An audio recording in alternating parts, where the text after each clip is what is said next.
Kris Hammond is the co-founder and chief scientist of narrative science. He's a professor here at EECS and journalism. Prior to joining Northwestern, he founded the University of Chicago Artificial Intelligence Lab. His research has been focused on artificial intelligence and machine-generated context. He's a Yalee all the way through. He did his undergraduate, his master's in computer science, and his PhD all from Yale. I'm sorry. It's okay. You're here now. It's good. You found the Midwest. We're happy. But when we talk design, we talk big D design, and that's what Kris is really going to bring to us. It's dramatically different than what we just heard. So, Kris, welcome.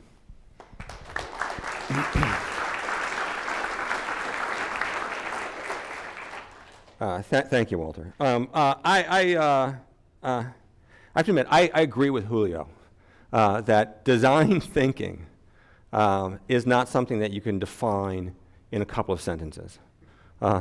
It just isn't. What you need to do is you need to see example after example after example, and then you get a sense of it.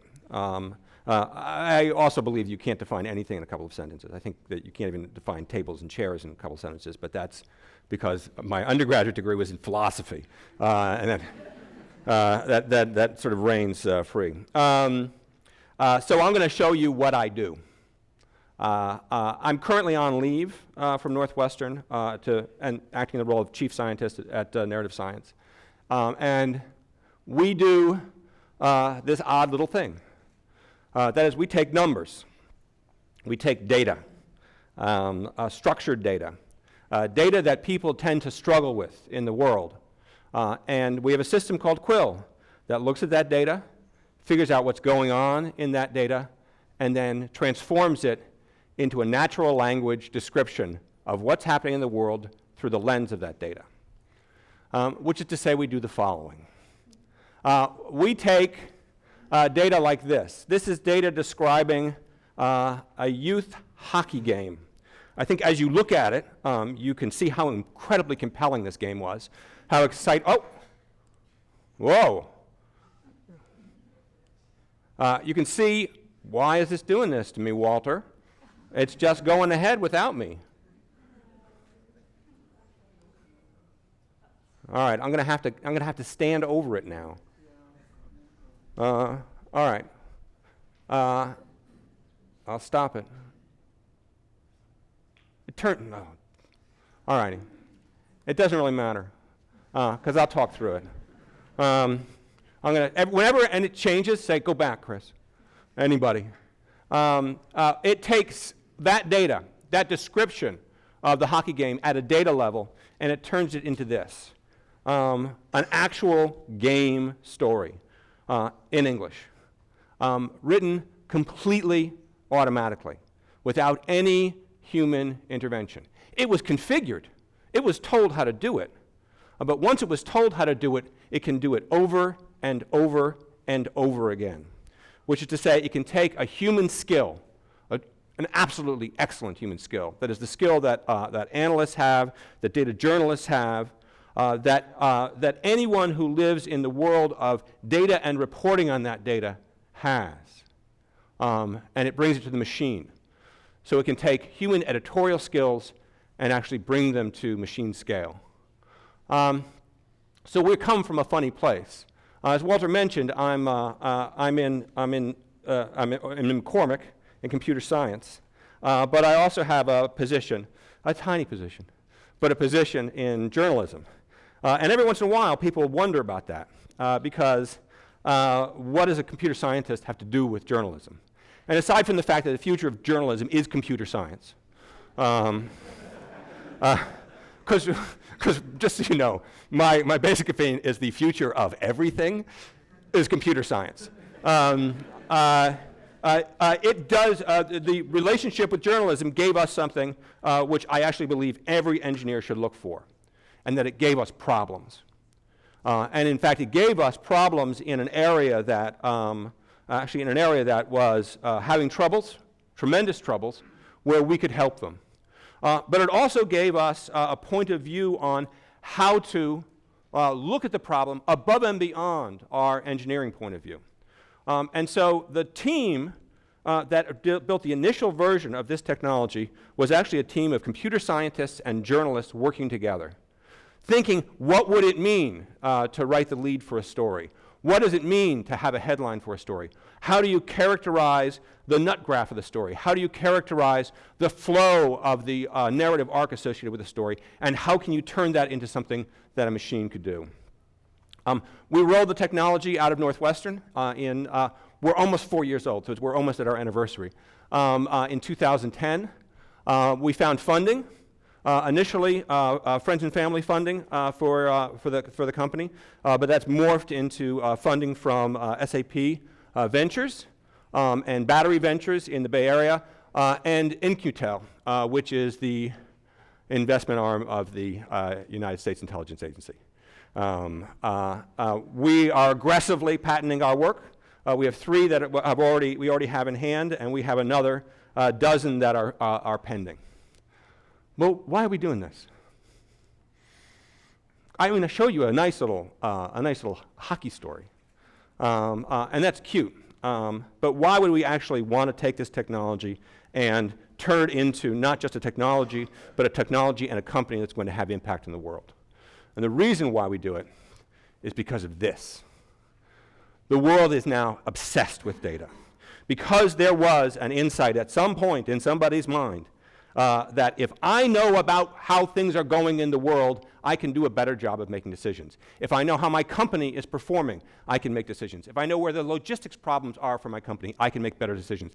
If I know how my sales force is doing, how my products are doing, if I know who is buying what and who is doing what, I can make better decisions. And so every organization worth its salt decided they were going to meter and monitor everything they did. And what they ended up with was data. Phenomenal data, miraculous data. But it's data. So we went from a world of databases on our desktops to databases in the cloud to distributed computation across those databases, tremendous analysis, and then finally, when people got tired of the spreadsheet, visualizations and dashboards. Just to give you a sense of my attitude towards the world of visualization, in general, as I look at the world of visualization, I see passive-aggressive colleagues where they know what I want, but they simply refuse to tell me. That's what visualization is. Because they look like this. And this is a good one. That is, the information, what you want is hidden in the spreadsheet. It's hidden in the visualization. And you have to fight and struggle to get it out.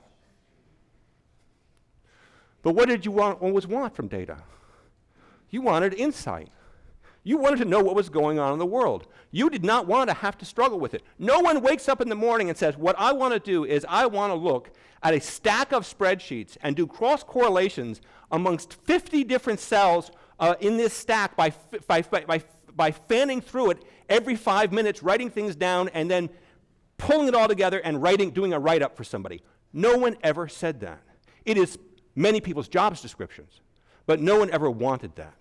We wanted insight. We wanted to know whether or not a company is creditworthy. We want to know how our sales force is doing. We want to know how our money is doing.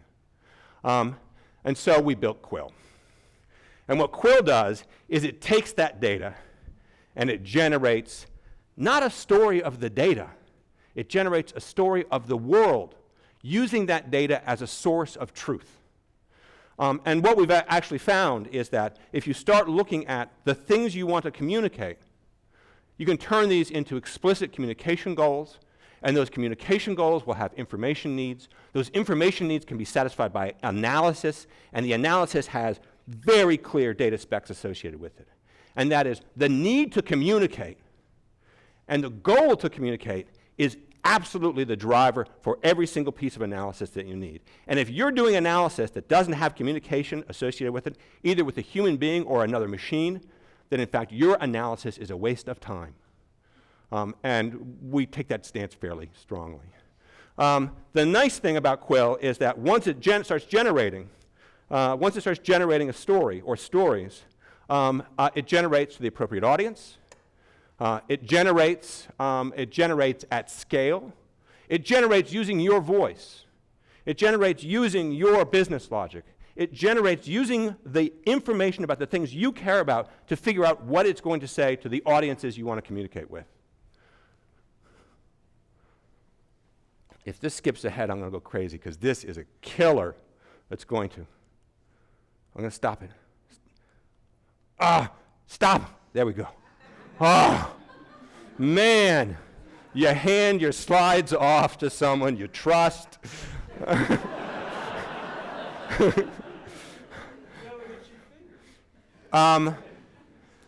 Hockey games are great. We love hockey games. We love baseball games. We love football games. We love basketball games. We generate for all of them. I personally am much more interested in education. And so for one of our clients, we got a whole bunch of data that came from how students were doing on practice tests in a standardized test world.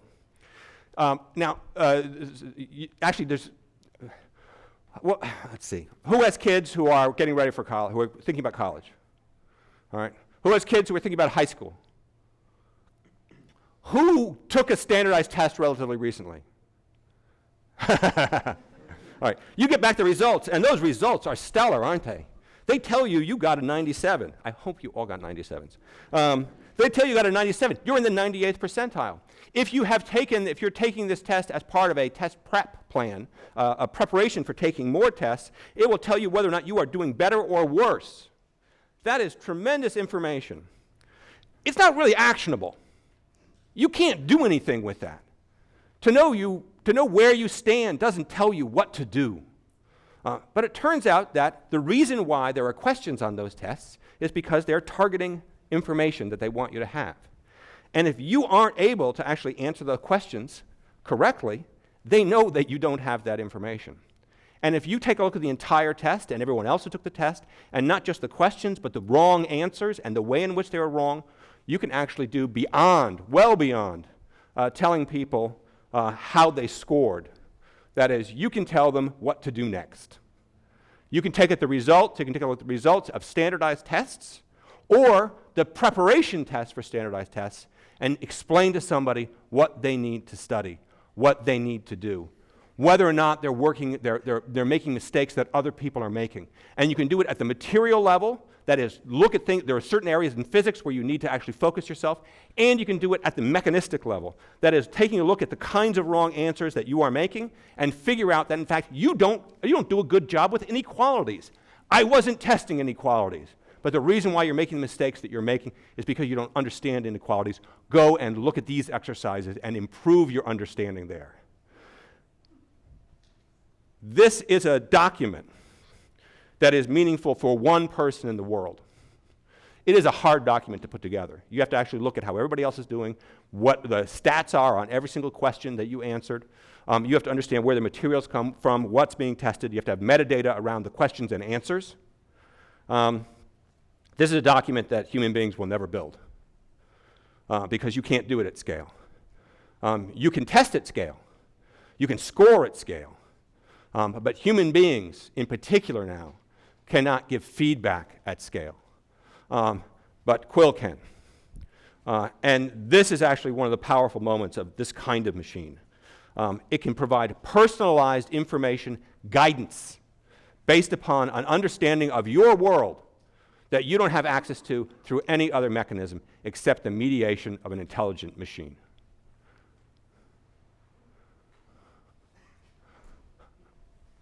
Let's see. Yeah, it's going to do it. It's going to do it.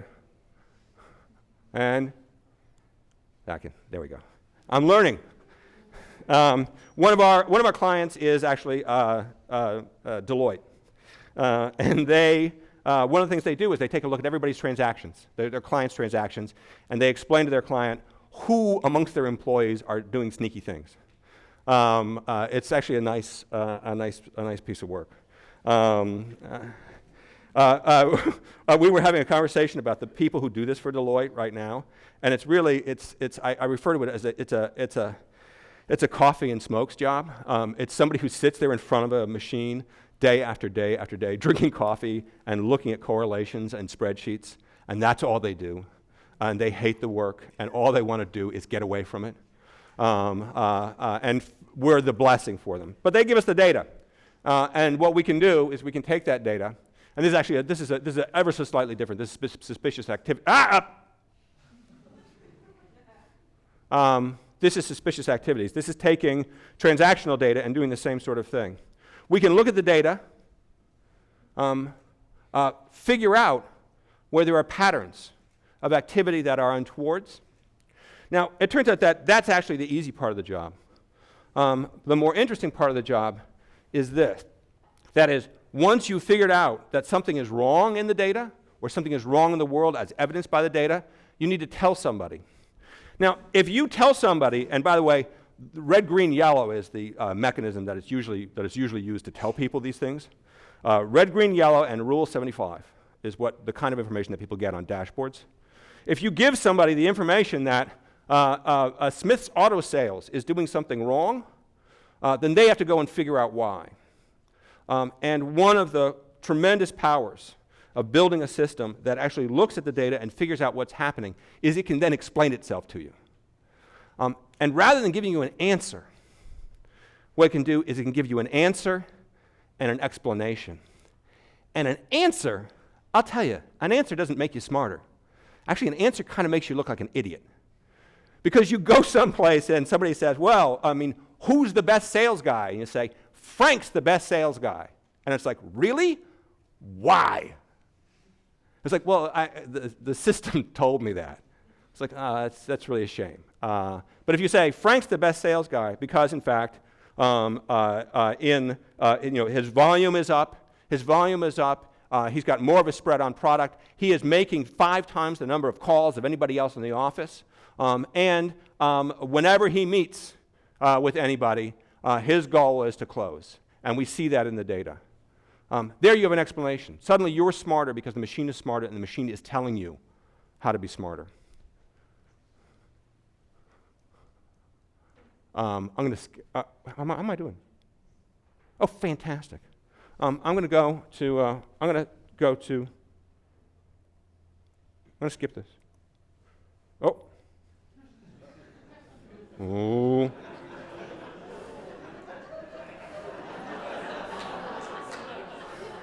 Walter. No, it's okay. It's okay. I'm going to talk through it. I can give this talk too.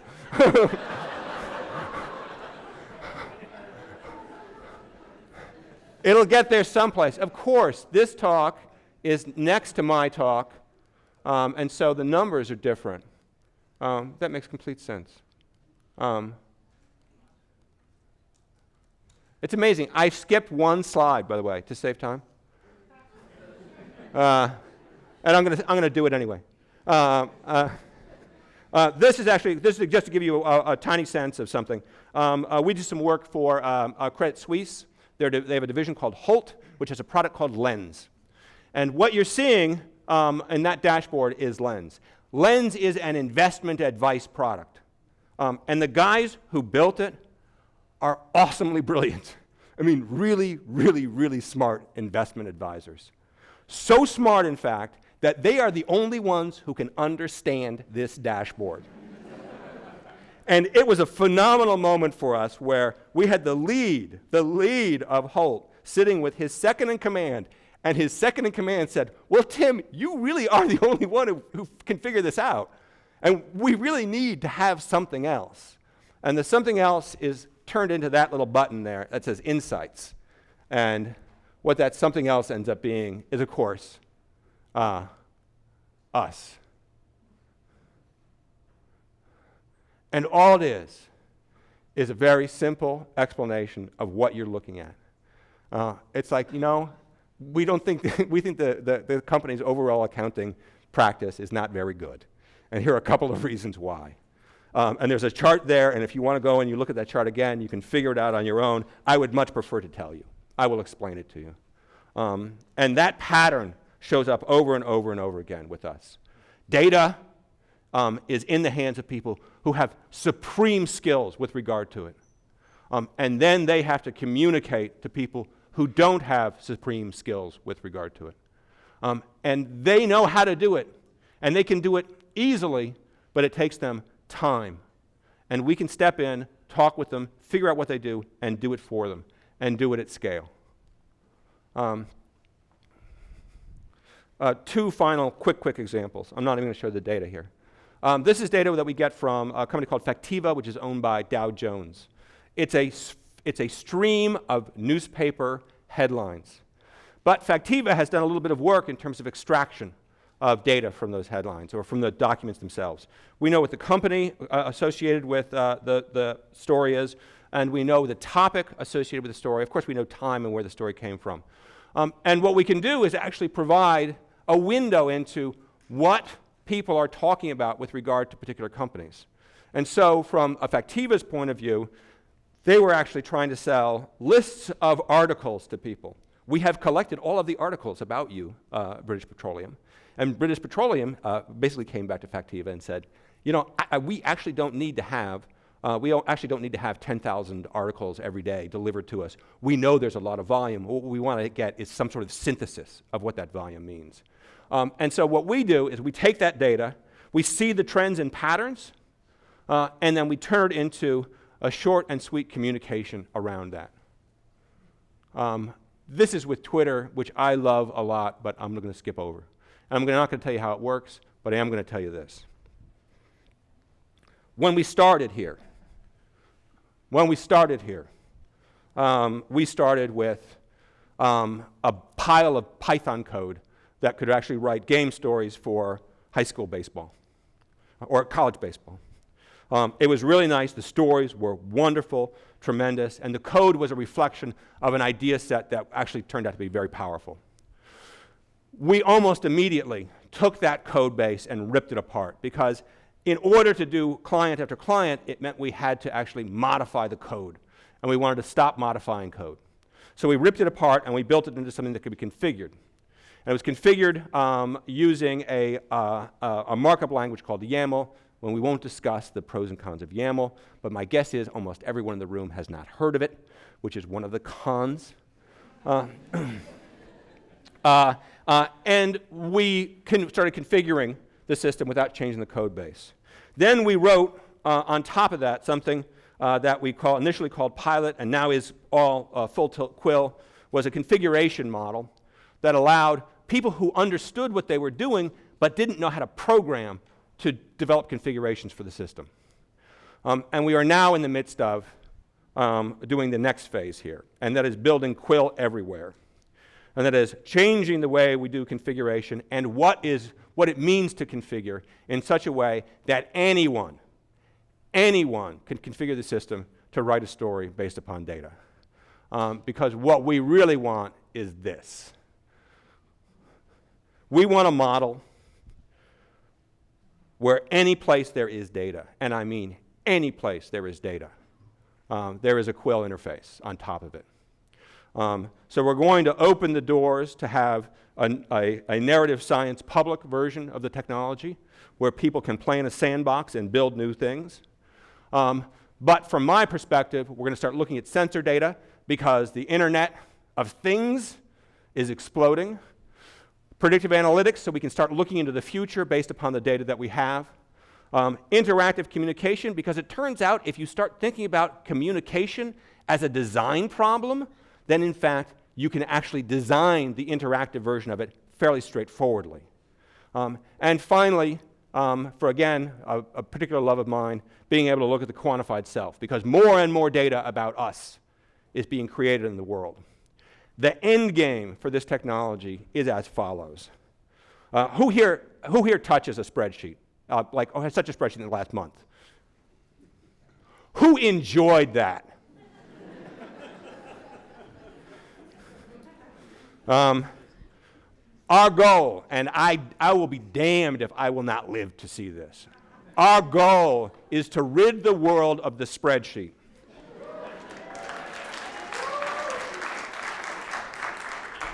And to have people look at spreadsheets the way people look at computer punch cards. That is, it's a quaint, old school way of having the machine communicate with us. And the notion that we would force ourselves to look at a spreadsheet to figure out what the machine knows will be considered an abomination. Because it will know everything. Every day it knows more. And in fact, in order to make it a cooperative partner, we have to make it smart enough in order to explain what it knows to us in a way we can freely and completely understand. All right, thank you.